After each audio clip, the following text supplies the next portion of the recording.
keyboard, G major.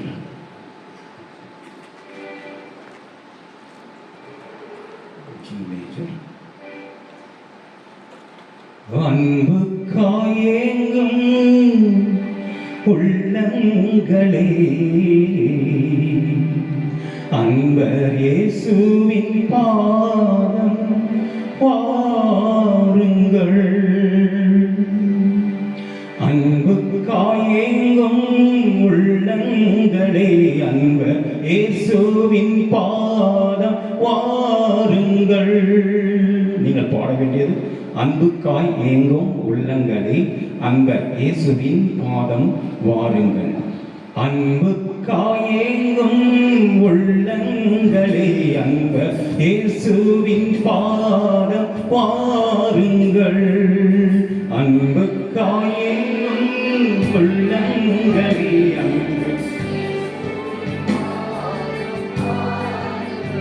நீங்க two மச்சா ஏங்குறீங்க, வார்த்தையே வர மாட்டேங்குது. அன்புக்காயேங்கும் உள்ளங்களே, அன்பர் இயேசுவின் பாதம் வாருங்கள். அன்புக்காயேங்கும் உள்ளங்களே, அன்பர் இயேசுவின் பாதம் வாருங்கள். மனிதனின் அன்பு மாறி போகும், மனிதனும் நாளை மறைந்து போவான். மனிதனின் அன்பு மாறி போகும், மனிதனும் நாளை மறைந்து போவான். இயேசுவின் அன்பு மாறாதது, இயேசுவின் அன்பு மாறாதது. இயேசுவே என்றும் ஜீவிக்கின்றார், இயேசுவே என்றும் ஜீவிக்கின்றார். அன்புக்காயேங்கும் உள்ளங்களே, அன்பர் இயேசுவின் பாதம் வாருங்கள். அன்புக்காயேங்கும் உள்ளங்களே, அன்பர் இயேசுவின் பாதம் வாருங்கள். கிறிஸ்து இயேசுவில் அன்பிற்குரியவர்களே, இன்றைய நாளில் நாம் நமது சிந்தனைக்காக அன்னை மரியா இல்லற வாழ்வின் முன்மாதிரி என்று தலைப்பை கொண்டிருக்கின்றோம். இல்லற வாழ்விற்கு முன்மாதிரியாக அன்னை மரியாள் திகழ்கின்றார் என்று 3 நிலைகளிலே நாம் இதை பற்றி சிந்திக்க இருக்கின்றோம். 1, குடும்ப வாழ்வு நம் மக்களுக்கு எவ்வாறு இருக்கின்றது? அது உத்தரிக்கின்ற ஸ்தலமா, அல்லது நரகமா, அல்லது மோட்சமா? இது முதல் கருத்து. இரண்டாவதாக, நம் குடும்ப வாழ்க்கையில் மனிதர்கள் அதிகமாக தேடுவது சிற்றின்பமா, உள்ளத்தின் மகிழ்ச்சியா? எதை நாம் அதிகமாக விரும்பி தேடுகின்றோம்? மூன்றாவதாக பார்க்கின்றோம், நாம் விரும்பி தேடுவது வெற்றியான வாழ்க்கையா, அல்லது விசுவாச வாழ்க்கையா? Are we trying to be successful, or are we faithful in our life? வெற்றியாக வாழ்வது சிறந்ததா, அல்லது விசுவாசத்தோடு வாழ்வது சிறந்ததா? இந்த 3 கருத்துக்களையும் நாம் சிந்திக்க இருக்கின்றோம். ஒரு முறை பங்கு தந்தையை பார்ப்பதற்காக ஒரு தம்பதியர் வந்திருந்தார்கள். அவங்க கொஞ்சம் வயசானவங்க, ஏற்கனவே சில்வர் ஜூபிலி எல்லாம் முடிச்சுட்டு வெள்ளி விழாவுக்காக காத்திருக்கின்றார்கள். இந்த நேரம் பார்த்து பங்கு தந்தையை பார்க்க வந்தார்கள். ஜன்னல் வழியாக பங்கு சாமியார் பார்த்தார். இவங்க யாரும் புதுசாக இருக்காங்க, இதுவரை நம்மிடம் வந்ததே இல்லையே, ரொம்ப தாத்தா பாட்டியாக வராங்க, மேட்ரு எப்படி இருக்குமோ தெரியலையே என்று அவர் வருத்தப்பட்டார். தாத்தா பாட்டி வந்து அவருக்கு வணக்கம் தெரிவித்து, என்னங்க தாத்தா பாட்டி, என்ன விஷயமா தேடி வந்தீங்க? ஃபாதர், நீங்கள் எங்களுக்கு ஒரு பெரிய உதவி செய்யணும் ஃபாதர். சொல்லுங்க, என்ன உதவி செய்யணும்? we want divorce. எங்களை பிரிச்சு வைக்கணும் ஃபாதர். எவ்வளவோ முடிச்சிட்டீங்க, எத்தனையோ வருஷம் முடிஞ்சிருச்சு, இன்னும் கொஞ்ச காலம் தானே டிக்கெட் வாங்குறதுக்கு, அதுக்குள்ள ஏன் நீங்க பிரிய போறீங்க? இல்ல ஃபாதர், எங்களுக்கு கண்டிப்பா நீங்க இந்த உதவி செஞ்சே ஆகணும், வேற வழி இல்லையா தாத்தா பாட்டி?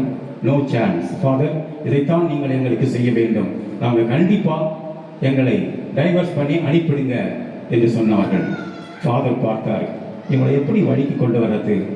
தாத்தா பாட்டி பாருங்க, உங்களை திருச்சபையில் ஒரு பெரிய அருட்சாதனம், அதாவது ஒரு பெரிய சடங்கு செய்து உங்களை கணவன் மனைவியாக திருமணத்தில் இணைத்திருக்கிறாங்க. இப்போ அதை விட ஒரு பெரிய சடங்கு செய்ய வேண்டியிருக்கு.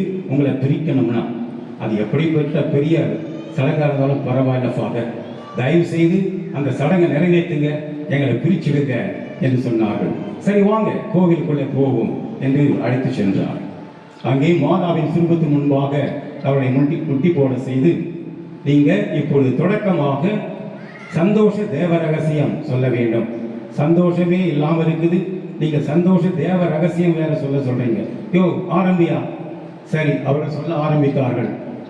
அந்த சந்தோஷ தேவ ரகசியம் முடிகின்ற நேரத்தில் பங்கு தந்தை வந்தார். ஃபாதர் முடிச்சிட்டோம் ஃபாதர். அப்பொழுது சாமியார் அந்த தீர்த்த செம்பை எடுத்தார், ஸ்பிரிங்க்லரை எடுத்து அவர்கள் மேல் சிலுவை அடையாளம் வரைந்து அவரை நோக்கி தீர்த்தம் தெளித்தார். தெளிக்கும் பொழுது அந்த ஸ்பிரிங்க்லர் முனை அவங்க நெத்தியில நங்கு இடியை கொடுத்தது, இடிச்சது. இவங்க பார்த்தாங்க, என்ன ஃபாதர் நம்மளை அடிக்கிறாரு, அந்த ஸ்பிரிங்க்லர் வச்சு இடிக்கிறாரு, வலியா இருக்குது என்று ஒருவரை பார்த்தார்கள். யோ வேண்டாம், இப்போ ஏதாவது சொன்னோம்னா நம்ம பிரிக்கிறத டிஸ்டர்ப் பண்ணிடுவோம், வேணாம் தொடரட்டும். ஃபாதர் வேற என்ன இருக்குது, இப்போதான் கொஞ்சம் முடிச்சிருக்கிறீங்க, இப்போது நீங்கள் துக்க தேவரை சொல்ல வேண்டும். அதையும் அவர்கள் கஷ்டப்பட்டு சொன்னார்கள். ஃபாதர் முடிச்சிட்டோம் ஃபாதர். இந்த முறை ஒரு பெரிய சிலுவை வரைகின்றார். பிறகு ஸ்பிரிங்க்லர் எடுத்து இன்னும் கொஞ்சம் வேகமாக வீசுகிறார், அடி கொஞ்சம் பலமாக வீசுகிறது அவங்க நெத்தியில. பார்த்துட்டு, என்னையா நம்ம போடுற சண்டையை விட ஃபாதரே நம்மளை தொலைச்சி கட்டுவார் போல தெரியுது. ஃபாதர் இது இன்னும் முடியலையா? இப்போதான் நீங்க கால்வாக வந்திருக்கிறீங்க, இன்னும் முழுசாக செய்ய வேண்டியிருக்கு. யோ பேசாம போயிடலாம்யா, நம்ம எப்படியாவது அட்ஜஸ்ட் பண்ணிக்கலாம், இவரே நம்மளை சாகடிச்சுவார் போல தெரியுது. ஃபாதர் எங்களுக்கு டைவர்ஸ் எல்லாம் வேண்டாம் ஃபாதர், நாங்கள் போயிட்டு வரோம், எங்களை ஆளை விடுங்க என்று அவர்கள் போய்விட்டார்கள். பார்த்தீர்களா, 70 வயது வந்த பிறகும் மீண்டும் நமக்கு சோதனை, எப்படியாவது பிரிந்து விடலாம், டிவோர்ஸ் வாங்கலாம் என்று. ஆனால் அன்னை மரியாள் வாழ்ந்த அந்த இல்லற வாழ்வில் கணவன் மனைவி மகன் இயேசு என்று அவர்கள் அன்பில் மிக நெருக்கமாக, மிக உறுதியாக, மிகவும் இறைவனுக்கு பிரியமானவர்களாக அவர்கள் வாழ்ந்தார்கள். அப்படி இல்லாத நிலையில் நாம் இன்றைக்கு ஒரு சிலர் குடும்ப வாழ்க்கையை உத்தரிக்கின்ற ஸ்தலமாக பார்க்கின்றோம். கஷ்ட துன்பங்கள் வந்து கொண்டிருக்கின்றன, அதையும் தாண்டி நாம் இறைவனின் இரக்கத்தோடு எப்படியோ சமாளித்து அதை நடத்தி கொண்டிருக்கின்றோம். அந்த துன்பங்கள் எல்லாம் சேர்ந்து நமக்கு உத்தரிக்கின்ற ஸ்தலம் போல தெரிகிறது குடும்ப வாழ்க்கை. ஒரு சிலருக்கு நரகமாக தெரிகிறது. அதுதான் நாம் டிவோர்ஸ் வாங்கி விடுவோம், இனிமேல் ஒத்து வராது, இந்த வாழ்க்கை நமக்கு தேவையே இல்லை என்று அவர்கள் பிரிந்து சென்று விடுகிறார்கள். அப்படிப்பட்ட நிலைமைதான் அது குடும்ப வாழ்வு நரகமாக இருப்பது. ஒரு சிலருக்கு அது மோட்சமாக தெரிகின்றது. எப்பொழுது அது மோட்சமாக தெரியும்? இறைவனை தங்கள் வாழ்வின் மையத்தில் வைத்து அவர்கள் இயேசுவை போல, சூசையை போல, அன்னை மரியாவை போல இறை சித்தத்திற்கு அவர்கள் பணிந்து நடந்தால் எப்பொழுதுமே இறைவனின் அன்பு அவர்களை தாங்கி நிற்கும். எரேமியா ஆகமம் 31ஆம் அதிகாரம் 3ஆம் வசனத்தில் நாம் வாசிக்கின்றோம். கடவுள் சொல்கின்றார், I have loved you with an everlasting love. நான் உன்னை இடைவிடாமல் நித்தியத்திற்கும் நிரந்தரமாக அன்பு செய்கிறேன் என்று சொல்கின்றார். அப்படி கடவுள் நிரந்தரமாக நம்மை அன்பு செய்வதால் தான் unfailing love of God sustains us. அதனால்தான் நாம் துன்பங்களையும் தாண்டிக் கொண்டு குடும்ப வாழ்க்கையிலே முன்னேறி செல்ல முடிகின்றது. குடும்ப வாழ்வு என்பது ஃபேமிலி, FAMILY என்று சொல்கின்ற பொழுது father, and mother I love you. அதுதான் ஃபேமிலியாக இருக்க முடியும். Father and mother I love you என்பது.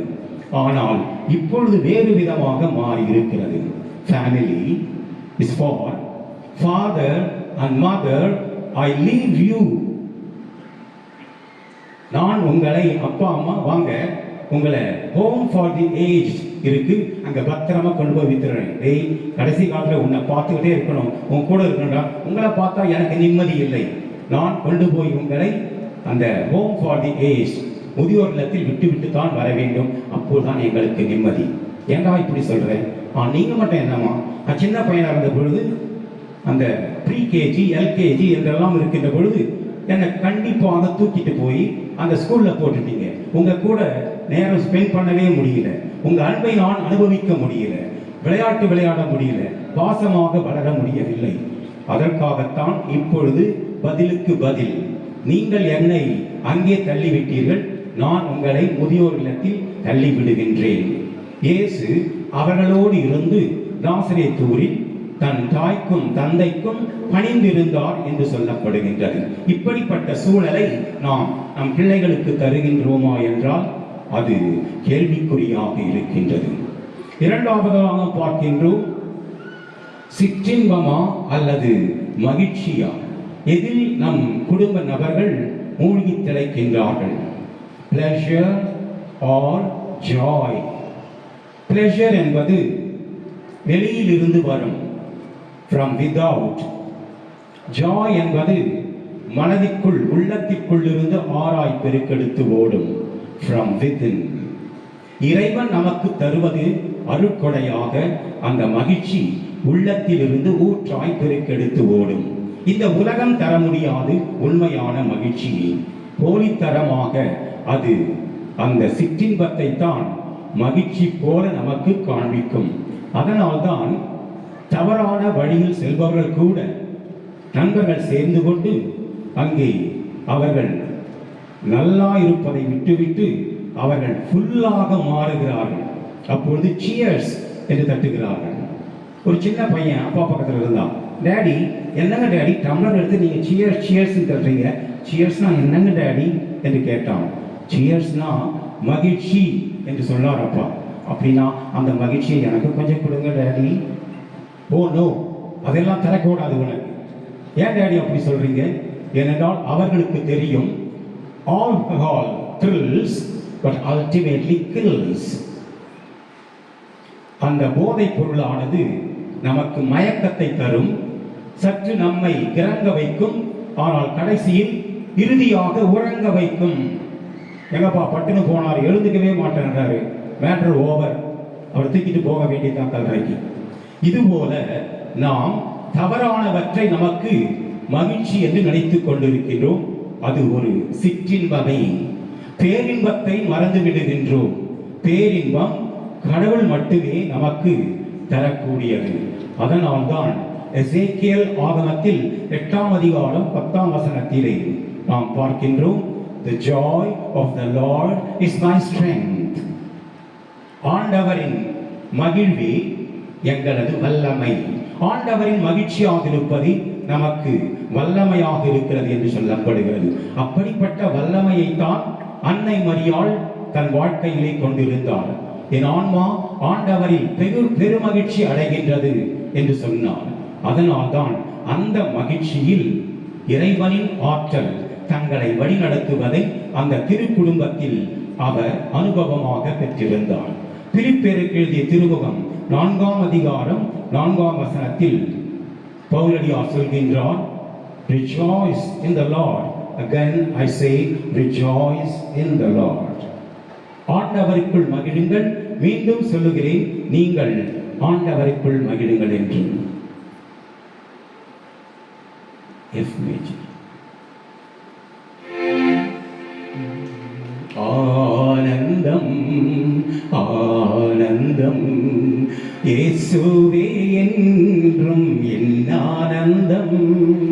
ஆனந்தம் ஆனந்தம் இயேசுவே என்றும் என் ஆனந்தம்.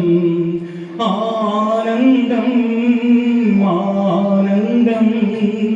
ஆனந்தம் ஆனந்தம் இயேசுவே என்றும் என் ஆனந்தம் இயேசுவே என்றும் என் ஆனந்தம். ஒரு நோட் ரைஸ் பண்ணி போடுங்க, ஒரு நோட் ரைஸ் பண்ணி. ஆனந்தம் ஆனந்தம் இயேசுவே என்றும் என் ஆனந்தம். பாடுவோம். ஆனந்தம் ஆனந்தம் இயேசுவே என்றும் என் ஆனந்தம். ஆனந்தம் ஆனந்தம் ஆனந்தம் ஆனந்தம் இயேசுவே என்றும் என் ஆனந்தம் இயேசுவே என்றும் என் ஆனந்தம். எல்லாம் பாடுறாங்க. இயேசுவே என்றும் என் ஆனந்தம் சொல்லிட்டு ரொம்ப சீரியஸா பாடுறாங்க. ஆனந்தமே இல்லாமல் பாட்டை மட்டும் ஆனந்தம் என்று சொல்லப்படுகிறது. இயேசுவே என்றும் என் ஆனந்தம் இயேசுவே என்றும் என் ஆனந்தம். வருவற்ற நாளும் போர் வீரனாகும் வல்லமையை என்னில் தருகின்றார். வலுவற்ற நாளும் போர் வீரனாகும் வல்லமையை என்னில் தருகின்றார். ஆனந்தம் ஆனந்தம் ஆனந்தம் ஆனந்தம் இயேசுவே என்றும் என் ஆனந்தம் இயேசுவே என்றும் என் ஆனந்தம். சுமை சுமந்து சோர்ந்திருப்போர் எல்லோரும் என்னிடம் வாருங்கள். சுமை சுமந்து சோர்ந்திருப்போர் எல்லோரும் என்னிடம் வாருங்கள். ஆனந்தம் ஆனந்தம் ஆனந்தம் ஆனந்தம் இயேசுவே என்றும் என் ஆனந்தம் இயேசுவே என்றும் என் ஆனந்தம். மூன்றாவதாக நாம் பார்க்கின்றோம், உலக போக்கில் நாம் வெற்றிகரமாக வாழ விரும்புகின்றோமா அல்லது கடவுளின் பார்வையில் விசுவாசத்தோடு வாழ ஆசைப்படுகின்றோமா? கொரிந்தியருக்கு எழுதிய 2ஆம் திருமுகம் 5ஆம் அதிகாரம் 7ஆம் வசனத்தில் பவுலடியார் சொல்வார், we walk not by sight but by faith. We walk not by sight but by faith. நாம் கண்கூடான பார்வையை பார்த்து வாழ்க்கையை நடத்துவதில்லை. நமது பார்வை விசுவாசமே. அதனால்தான் விசுவாச பார்வை இல்லாதவர்கள் கண்மூடித்தனமாக பணம், பொருள், செல்வம், சுகம் எல்லாம் பெற வேண்டும் என்று ஆசைக்கு மேல் ஆசையாக அதன் மேல் ஏங்குவார்கள். இந்த வாழ்க்கை நிலைக்கும் என்று நினைத்துக் கொண்டிருப்பார்கள். ஆனால் விசுவாச கண் கொண்டு பார்ப்பவர்கள் இறைவனுக்கு பிரியமானதை மட்டுமே செய்வார்கள். கடவுள் என்னிடம் எதை எதிர்பார்க்கின்றார், நான் எப்படி வாழ வேண்டும், உமது திருவிழப்படியே எனக்கு ஆகட்டும் என்று சொன்ன அன்னை மரியாளை போல அவர்கள் விசுவாச பார்வையில் கடவுள் விரும்புவதை அவர்களும் பார்த்து அதன்படியே செய்வார்கள். எனவே பிரியமானவர்களை, அன்னை மரியாவின் விழாவை கொண்டாடுகின்ற நாம் அவரை போல இந்த உலகத்தின் போக்கில் வெற்றி வாழ்க்கையை அல்ல, மாறாக விசுவாச பார்வையில் நாம் கடவுள் விரும்புவதை செய்தால் இயேசு சொன்னதைப் போல எல்லாம் நிறைவேறிற்று என்று யோவான் நற்செய்தி 19ஆம் அதிகாரம் 28ஆம் வசனத்தில் அவர் சொன்னதைப் போல, அவரோடு அன்னை மரியாளும் உணர்ந்ததைப் போல நம்முடைய குடும்ப வாழ்க்கையிலும் நான் இறைவனின் திருவுளத்தை நிறைவேற்றிவிட்டேன், என் வாழ்க்கையில் எல்லாம் இனிதே நிறைவேறியது என்று சொல்லி இறைவனுக்கு நம்மை முழுவதுமாக அர்ப்பணிப்போம்.